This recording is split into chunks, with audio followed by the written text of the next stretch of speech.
Welcome back to another edition of History in Your Own Backyard.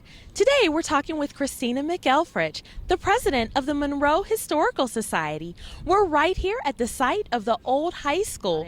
Hi, Christina. Thanks so much for talking with us today. Hi, Danielle. Thank you for being here. So tell us about the school. What do you know?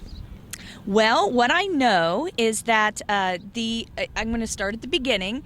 Okay. And Monroe, for a very long time, was a very small town. Okay. And in the 1800s, the early to mid 1800s, there were no schools as we know them today. Mm-hmm. So we had here in Monroe, we didn't even have one-room schoolhouses. We actually had people's homes, and somebody would donate a room in their home, and that would be the classroom. So that's how it worked in the early 1800s when Monroe was first founded, up to probably the mid 1800s. The Boyd family, actually gave 2 acres of land so that Monroe could build its very first schoolhouse. And that happened in 1912.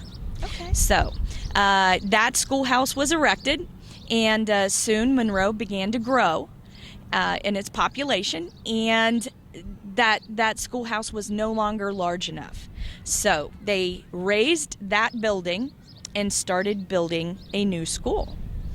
And that is where we're at today. So the old Lemon Monroe High School actually has many phases to it.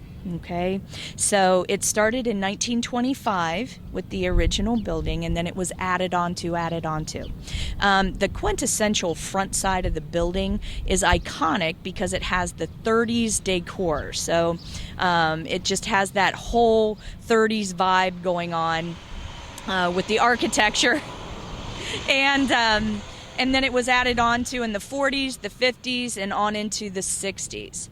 Okay, so the school opened then in its final state, all right, of remodeling in 1967. Okay. And then when did it close?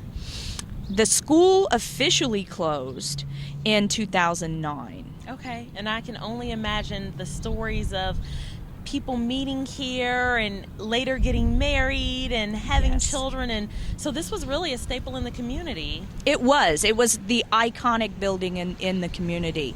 Number one, it was large, okay, and as you come up Cincinnati-Dayton Road, it was your first impression of Monroe for a lot of people. Wow. So that front side of the building, because it sat up on a hill, you could see it clearly, and it was massive. You can't miss it. So it was really important. It sent a message about who we were as Monroe, as a community, even back then. Wow. And then what can you tell us about this house or this building that's right here? This building was known as the Hornet's Nest, okay? And it served many purposes throughout the years. It's one of the older buildings in this whole collage of additions. But the Hornet's Nest, this building actually served as a shop class. I believe shop class was held there. It was an assembly kind of place for the students. It just had many purposes. Okay. And then tell us about the stadium. The stadium, yes. Yeah. Well, I will tell you that for the day, the stadium was wonderful. Mm-hmm. It was large. It was top of the line in that time period, and it had these bleachers that just went on and on and on, and many people met on those bleachers, and I've heard many stories of high school sweethearts meeting on the bleachers and later getting married, and they're still married today, so there must be something good about them. Those bleachers were good. I know. Happy stories. Well, that's great. Well, is there anything else that you'd like to share with us about the school? Yes, actually, I would. The school as a whole was, as I said, a very important part of this community.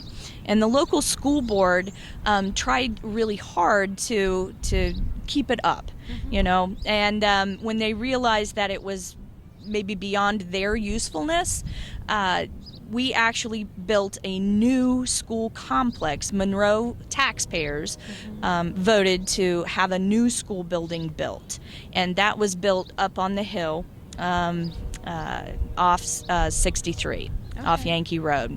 And that complex was, for also in the 2000s, was state of the art. And we were very excited about that, had a brand new stadium and all of these really great, wonderful things. And then the school board actually rented this building out. So after it was part of Monroe Public Schools and used for students, the school district actually rented it out to Green Tree, some different entities, and it was still used as a classroom for learning purposes. A lot, this was the school. This is where everybody went. We didn't have in some communities today you might have a couple different schools. We didn't have that. We had this. So this was our school, and people were proud of it and loved it.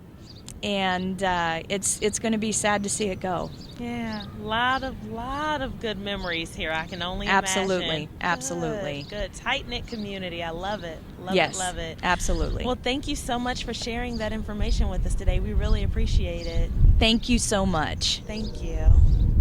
Thanks again so much for tuning in to today's edition of History in Your Own Backyard. We hope that you enjoyed learning all about the Lemon Monroe High School right here in Monroe, Ohio. Remember, travel slowly and stop often. We'll see you next time. Bye-bye.